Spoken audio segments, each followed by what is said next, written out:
We are now thrilled to welcome back Brenden Queen to the show. He's one of Matt Kaulig's drivers and came on a couple weeks ago. We had so much fun with Brenden. Yeah. We said we got to bring him back on and do it again before his hometown race in Richmond. How you doing today, Brenden?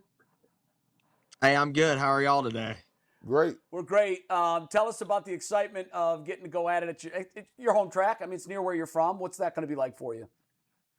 Yeah, for me, it's super exciting just because, I've gone there so much as a kid growing up and never had the opportunity to actually race on, the track of Richmond. So it's going to be really cool. A lot of my friends I grew up with and family members that don't get to see me race in person as much anymore, like are gonna pack it out. I expect to see some Bean Nation merch out and some some Brenden Queen flags at the campsites, hopefully. But it's gonna be just a really cool event.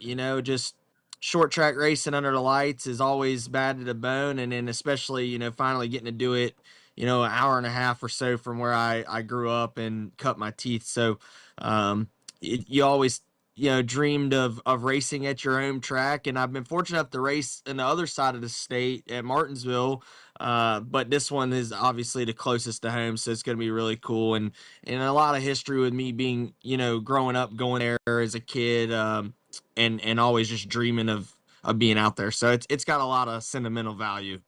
Brenden, this is funny because you are at home in other sports, whether it's baseball or football or basketball. When you make it, you come back home. Usually, people got the crazy request. And when you driving, do you guys get ticket requests the same way other people get? And do you have to partition like 2 or 3 days while you out down there to going to see your aunt, your uncle, your grandpa? Is that a thing? Yeah, so it's actually kind of unique for me. I'm actually on a vacation right now that I do every year in the Outer Banks.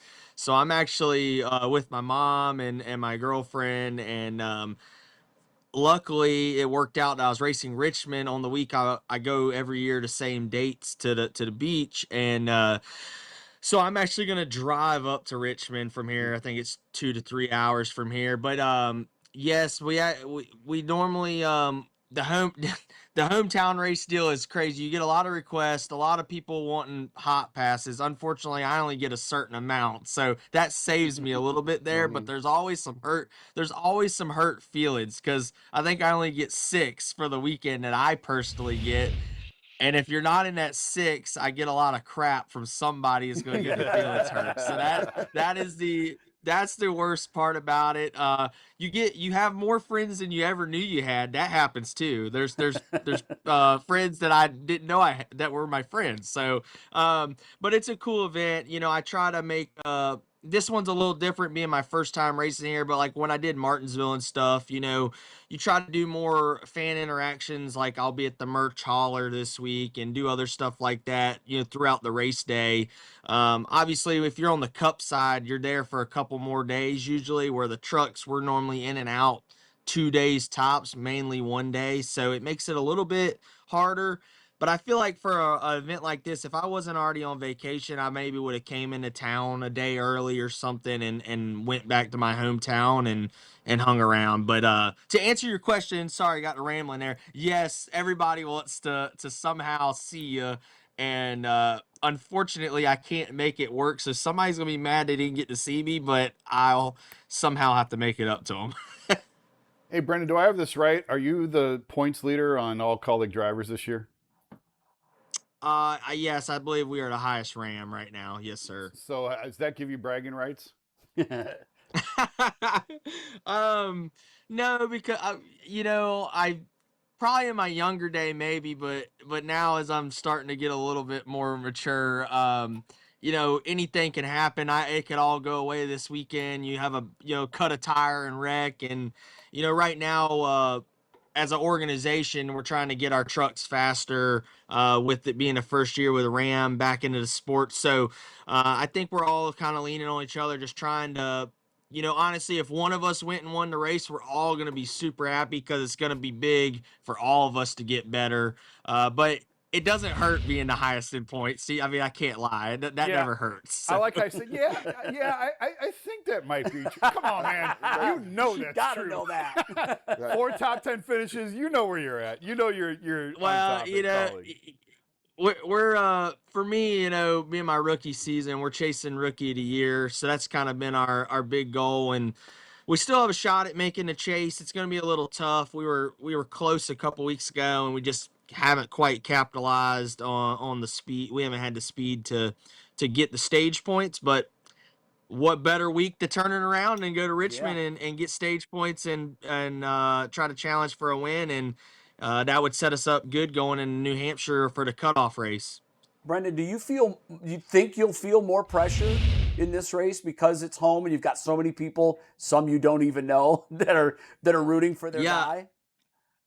Man, you know, it's I went back and raced Langley, which would be my really home track that's on the grassroots side. I went and ran a race there the other week and had a shot to win, but I put a lot of pressure on myself. The place was going nuts when I got called out for driver intros, and that was really cool. So knowing it's going to be even on a bigger stage at Richmond, you always put a little bit more pressure on yourself at this, you know, at a home race, only because like this is your stomping grounds. But in my situation, I think you learn, and probably the same in any sport, football, baseball, basketball. Pressure is a privilege, and if you have pressure, that's an honor. And I think I drive better with pressure. You know, I just think I thrive under it, and if you didn't have pressure, you're not doing it right. So I think that's a big deal going in this week, and you know, I want to perform. I want to run good. I want to get the crowd into it. You know, you'll be able to, during driver intros and stuff, as it's getting close to the command to fire engines, you're going to start feeling the only way I could describe it, I've never played football, but like, you know, coming out the tunnel and just getting ready to go. That's how it is for us when you get to the grid and it's getting real, you know. Right. Do you, you know, sometimes we talk for a living, and you know, sometimes, you know, it's recorded, and I just get tired of hearing my voice. I just be like, I just don't want to hear nothing. Are there times where you are a professional driver? Do you wake up some days and be like, man, listen, I ain't trying to go to the grocery store today. I'm not driving nowhere. I'm not doing nothing. I'm not driving my girlfriend nowhere. Listen, is there a thing where it's just like, you know what? Now I'm cool on this for today. Yeah, I think, you know, for me, when you get in that grind of like racing multiple weeks in a row, and then like, you know, you got meetings during the week and sim, and you're just going through our routine workouts every morning, you know, doing different sponsorship stuff. You finally get that one day that you don't have something and you're like, man, I don't even think I'm gonna leave the house today. And you end up like half the day's gone. You're like, I haven't done nothing. And I struggle with that a little bit now some days, as far as like I'll go all the time, and I can feel like you're just you never complain about it because it's a dream, and this beats going back to a real job, I always say. But like you'll never take it for granted and want to do something different, but it is a job, and you hit that wall where you're like, man, I gotta make some time for myself or get something done at the house. And then on the day I do that, I'm like, dang, I feel like a bum today, like I haven't done anything. And I always try to remind myself, yeah, but like Wednesday might be your Saturday because you're racing all weekend, and then it's just a way to like it's not like a normal Monday through Friday job, if that makes sense, you know. Yeah, Right. anything but. Hey, since we last spoke, our speed racer Jason Lloyd has picked up, I think, one ticket. Two. Yeah. Have you had any tickets driving your real car? No. I'm telling you, this guy's unbelievable. I can't believe he still has his driver's license. Brandon, I got stopped, and the cop told me like what court I'd be at. I'm like, yeah, I'm on a payment plan with them. Like, it's fine. Funny. Yeah, just add it to the tab. Just Put it on my add it tab. in the tab. Oh man, no! Knock on wood. I'm down here at the beach, and the cops are everywhere trying to get the tourists. So hopefully, I don't get one. But I don't want to have to call Matt Kaulig and say, yeah, they pulled my Ram over, and I'm getting a ticket, boss. I don't really want to have to do that. So I'm trying to be good.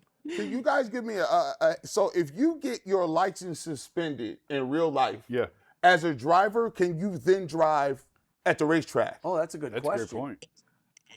It depends. Like, if you didn't do anything like criminally wrong, I think you're fine. Like a ticket, I don't think you're gonna lose your NASCAR, but like if you do something bad, like DUI. you'll end up you're out, I think, on that one. I would say. Wow. Yeah.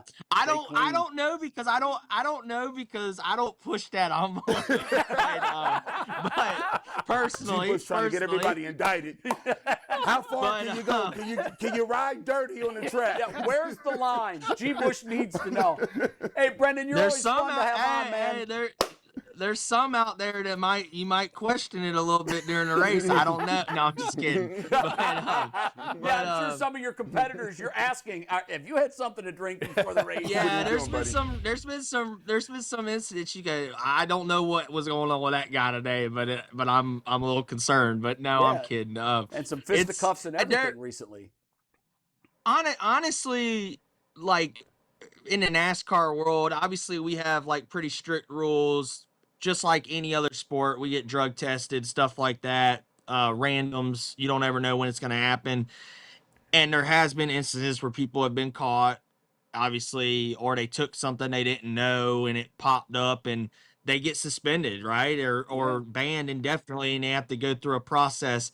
And I don't plan to ever have that happen. So I don't know all the rules on all that. So that's above my pay grade right now because I try to stay on the straight line. So Well, that's the best way to do it. Brendan, you're a rising star in the sport. You're a lot of fun to talk to.